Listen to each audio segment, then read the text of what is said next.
Hello, I am Fletch, and this is XCW Recall.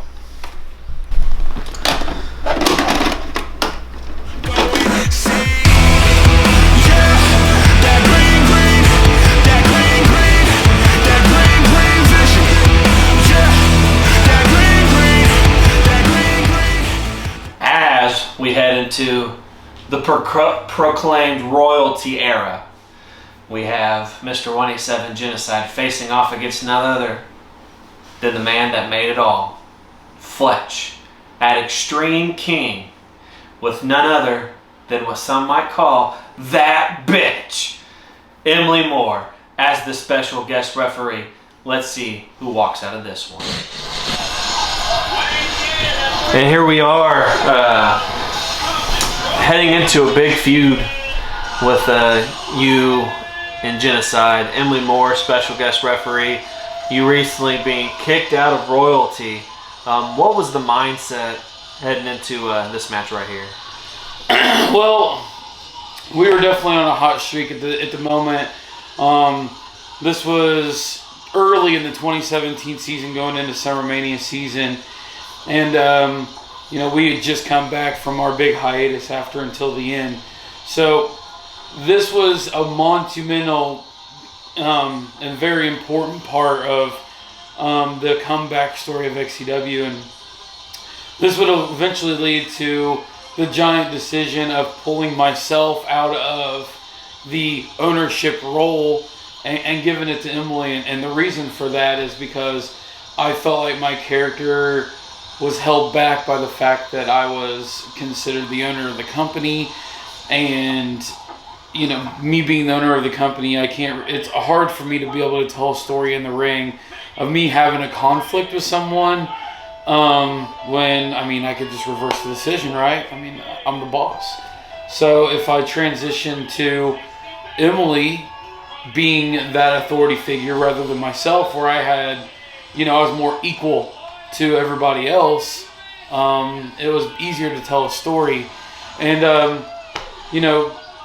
if you weren't going to have me in the royalty at the time, who better than Genocide and Chris Jones, right? And then we have Max.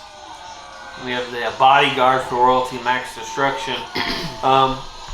What's your mindset kind of like? You got Max out there, plus you have your wife, which is not on the best of terms with you in story at this point. Were you worried at all that about what was going to happen? No, Benji and I had to compete against each other so many times that it was easy to get in there and do anything with him. And just adding Emily as a new element that we didn't have in our prior stories actually made us be able to tell a better story because we had a different element to the match. I'm not going to give any spoilers for the people who haven't seen this match, but the ending is pretty cool. So. And a lot of the time, and it was cool because a lot of the times that we worked, we got to flip back and forth with him being the heel or me being the heel or me being the face and him being the face. So it was never the same twice, and that was the cool part about continuing to work with Genocide, and we even got to be a tag team shortly after this match happened. So really cool experience. We've had, like we mentioned, you being kicked out of royalty. We've had 2 iterations of royalty at this point in XCW history, now being 2023. Which iteration of royalty do you think was most successful? The original royalty, I think, had the most in terms of storyline and focus, because we even created the Allegiance match because of the royalty, the original royalty with myself and Hazard and Austin Chaos. But in my opinion, the best version of the royalty, in my opinion, is this version. I think, really bringing Emily into her character and really putting her over as the mastermind heel that she was and being against me. To me, this is my favorite time period for royalty, and it's consists of Chris Jones, Genocide, Max Destruction, Brendan Stickle. Like, this was peak royalty in my opinion.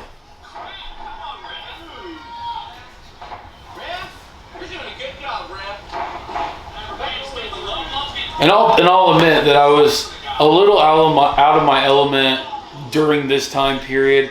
I've lost a ton of weight. I've lost about 100 pounds from the previous season to this season, and once that happened, I actually started getting injured a little more often because my body had changed so much, so fast that it was easier for me to get injured. And you know, history repeats itself. Usually I get hurt when I wrestle Benji, so that was also in the back of my mind during this rivalry.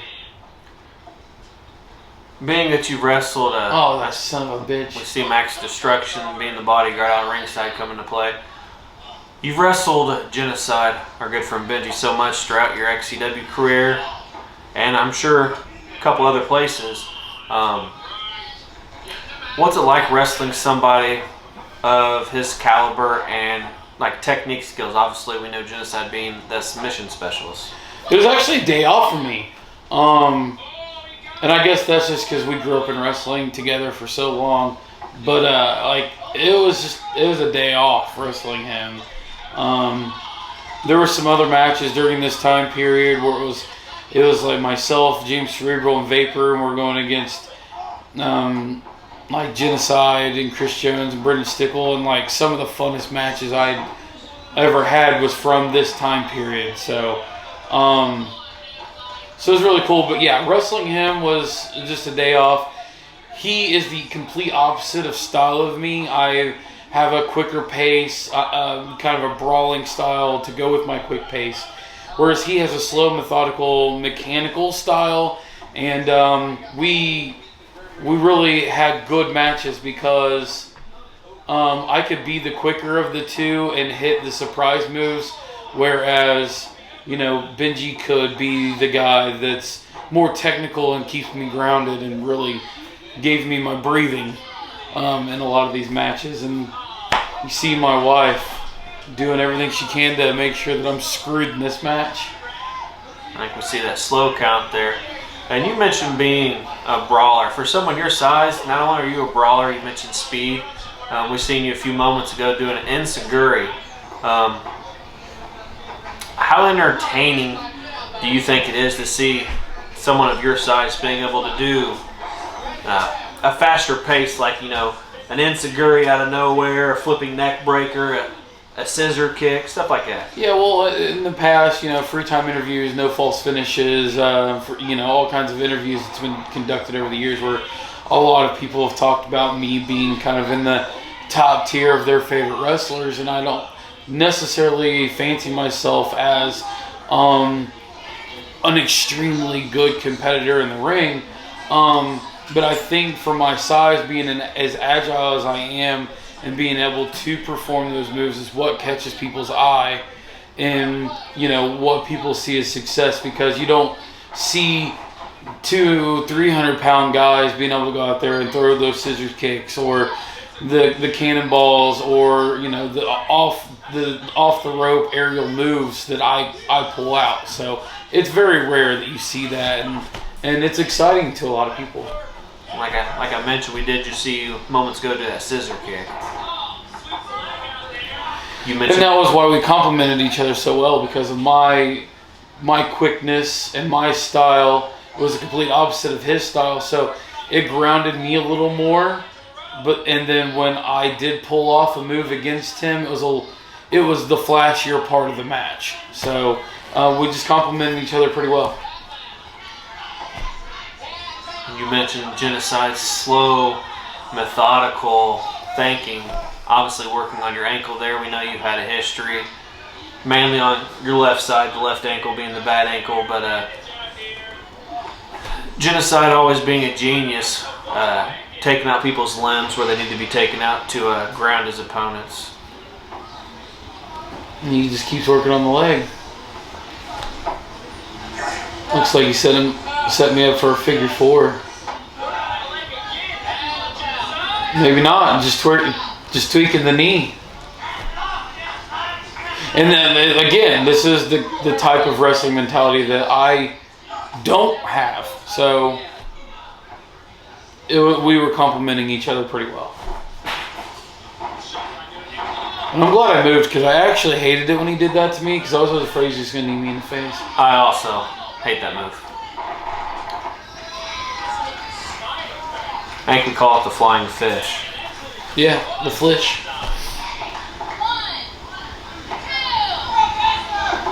And then once again we see the slow count, not even a position to see if the shoulders were down.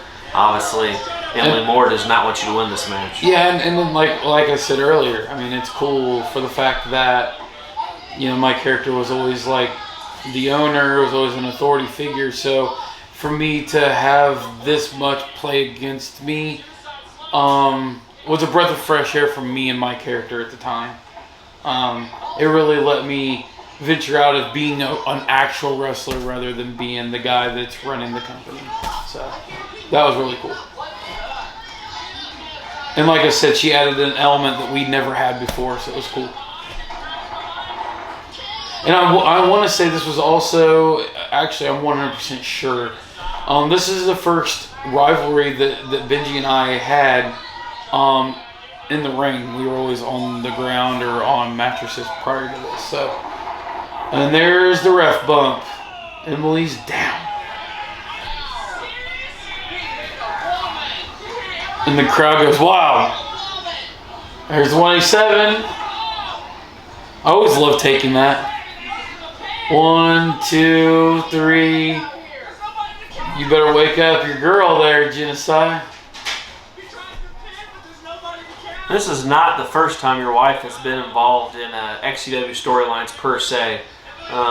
Previously been involved with Nightmare a couple times. Yeah. What's it like to be able to have someone that's so supportive of your wrestlings? It's cool when she's supportive. She's not always supportive. She's been such a here's the finish. 2, 3. In a way, it's a heel tactic of me to do that, but in a way, it played so well into the fact that I was in an impossible situation where I wouldn't have won without that kind of a finish. And now, this leading ultimately to where you would face off against Genocide, and what would be for Control. The first ever body bag match. First ever body bag match. Yep. What was it like being part of such an important storyline? Because usually you try to shy away from important spots like that. I was stoked. I feel like the crowd really got behind the storyline. A lot of people expected me to come out of the storyline on top, obviously being my company. But I think that I made the right decision making her the figurehead and having the opportunity for me to branch off and be a competitor in the ring rather than that authority figure. So this was monumental. It needed to happen. Royalty was hot. So I don't think I could have asked for a better situation or a better way to tell the story.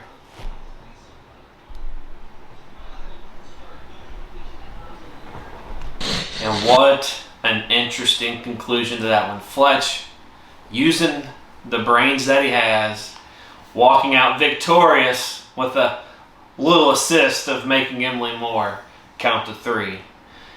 After that episode, we have a hellacious one coming. We have Mr. 187 Genocide, the Boat, Kurt Acid, facing someone that he knows very well. Someone that might know Kurt Acid better than anybody. None other than the monster, Venom.